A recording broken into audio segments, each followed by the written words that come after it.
Hello YouTube, I'm Vince White. I'm an employment attorney, and on this channel we answer publicly posted questions from YouTube users, getting folks the answer they need from an employment attorney.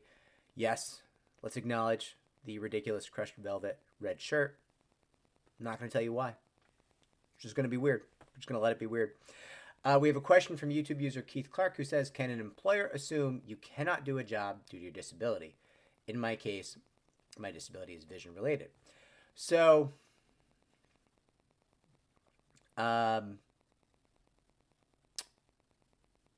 let's kind of deal with examples because it's going to be a complex answer. So let's say you're applying for a job to be a duck hunter. You want to be a duck hunter, and the average duck is going to be 100 yards away from you, and you're going to have to routinely make shots of 100 yards. And you have a vision impairment. Serious enough that 100-yard shot is difficult for you.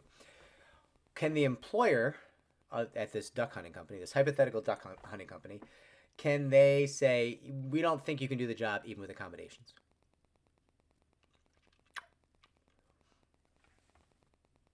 No. Because they're going to have to say to you, well, what kind of accommodations are we talking about here? Right? Like, if you can get, I don't know what kind of vision impairment you have. I'm not trying to be funny here.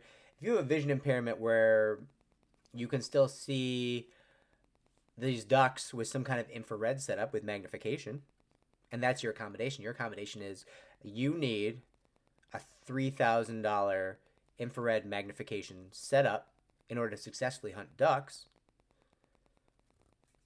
then no. And if they unilaterally assumed that you can't be accommodated, they have failed because they failed to engage in the reasonable accommodation dialogue with you. And remember, there's two standards under the ADA, the Americans with Disabilities Act. They have to, one, engage in the reasonable accommodation dialogue with you. And two, if you ask for reasonable accommodation, they need to correctly determine if that accommodation was reasonable or not. Now listen, if let's give context here. Let's say the infrared magnifier that helps your vision impairment costs not $3,000, but $500,000, and you as a duck hunter earn $50,000 a year. Is that still reasonable? Probably not. Now, if you bring your own, well, that's real reasonable. But if it's $500,000 and you're like, my reasonable accommodation to hunt ducks for you is I need you to spend $500,000 or the equivalent of 10 years of my salary so I can do this job, I'm going to tell you, some mom and pop duck hunting operation probably can't afford that. It's probably not reasonable, right? So they probably come back and be like, no, we can't accommodate you. But notably, we've still had to engage in the reasonable accommodation dialogue, right? But let's go a little bit further, right? That assumed that they were making the assumption before the reasonable accommodation dialogue. We use the warehouse example a lot here. Let's say you're in a warehouse, you're working in a warehouse where every single package is 50 pounds. And every single package this warehouse holds is 50 pounds, and you have an accommodation that you can't lift more than 20 pounds. So you come in, you ask for your accommodation. The employer doesn't just assume they engage in the reasonable accommodation dialogue. They say, okay, that's going to be really hard because all the packages are 50 pounds. Is there a device that could help you lift more than 20 pounds? Right? They have to still engage. They have to, is there something else we can do? Could we get you a cart? Could we get you an exoskeleton? Could we get you a forklift? Could we get you a package carrying device of some kind, right? I'm not trying to be funny. Like, I'm thinking of ways you can carry packages, right? Like maybe there's some kind of back brace with like a lifting device that augments the strength of your arms. I'm not like talking about Sigourney Weaver in Alien wearing an exosuit. Like I'm not mocking lifting disabilities. Yeah. I'm saying like, listen, I'm aware that there's like some technology where there's like a backpack with like some kind of lifting assist thing to help people lift things. And I think that costs less than $5,000.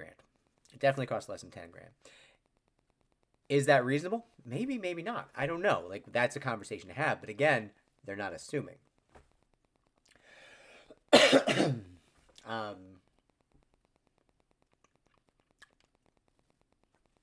give another example. Let's say you're taking a job chaperoning skydiving operations for at-risk youth. And you have a disability that impairs your judgment. You have an impulse control, risk assessment disability of some kind. Can the employer assume in that scenario that you can't do the job? Well, the job is at its core judgment. Job is judgment. You are there to keep the at-risk youth who are skydiving somewhat safe. And the employer is going to be tempted to say, well, hold on, that's the whole job. The whole thing we're asking you to do is have good judgment.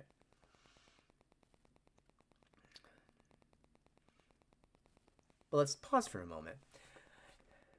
If you have a judgment disability, if you have something where you have impulse control issues or you don't assess risk correctly, well, is there a process by which we can mitigate that for you?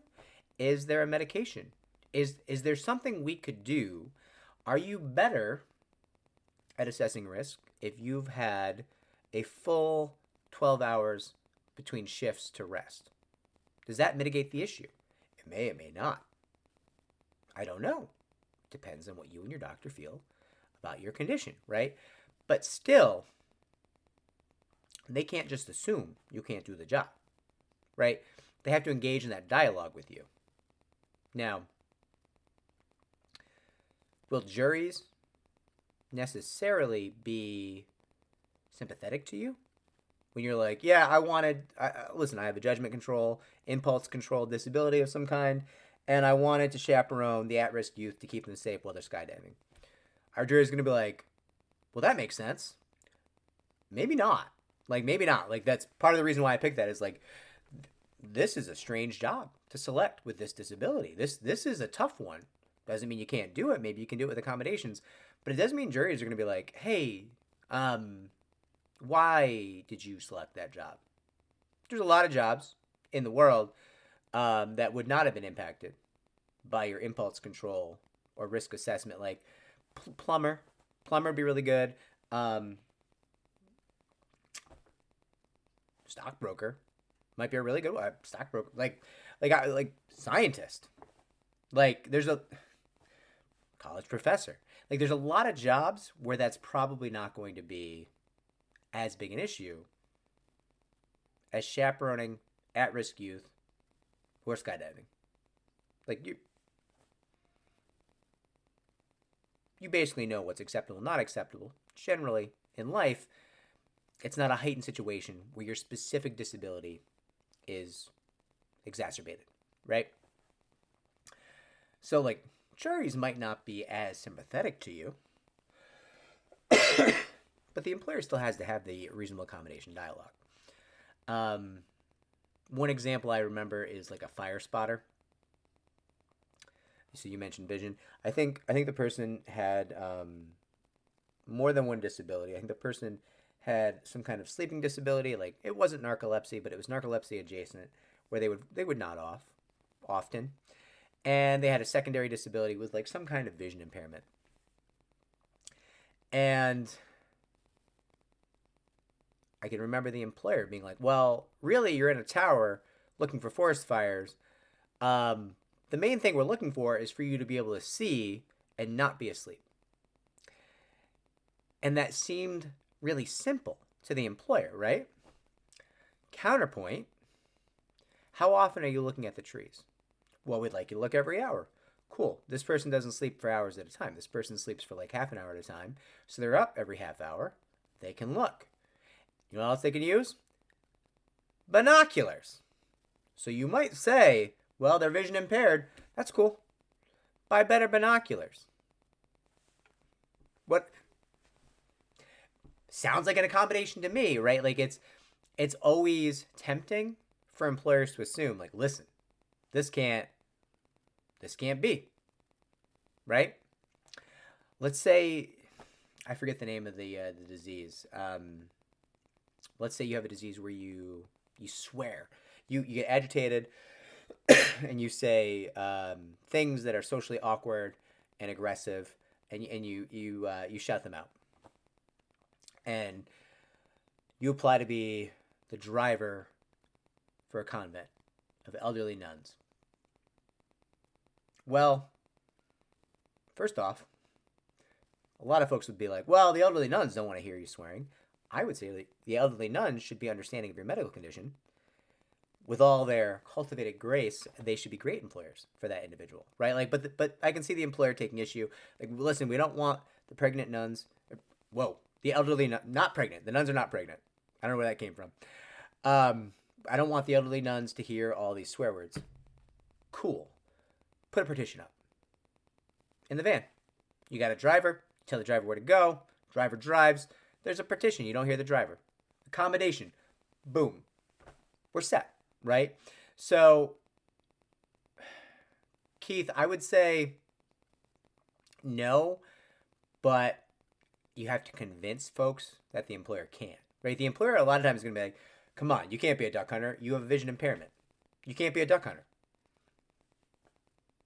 It's not that simple.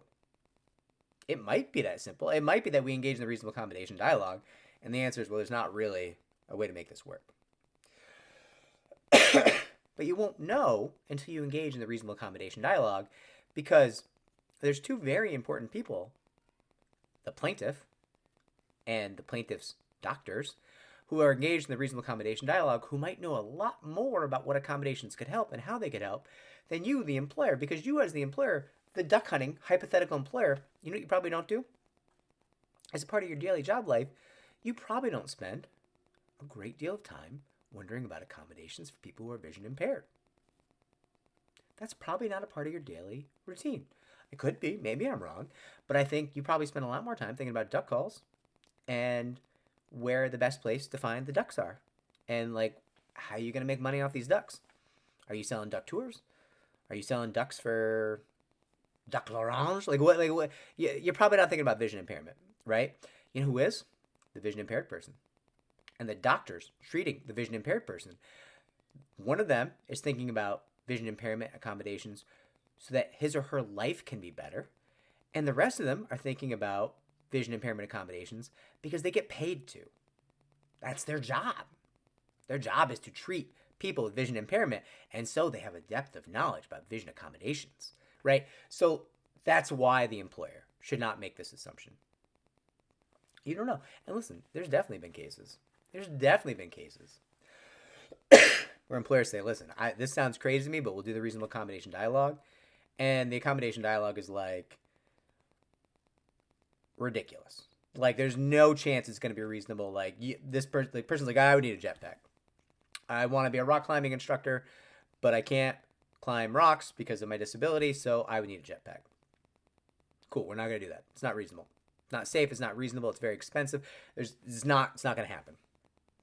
And is that employer going to then think like, oh, that was ridiculous. We shouldn't have entertained that?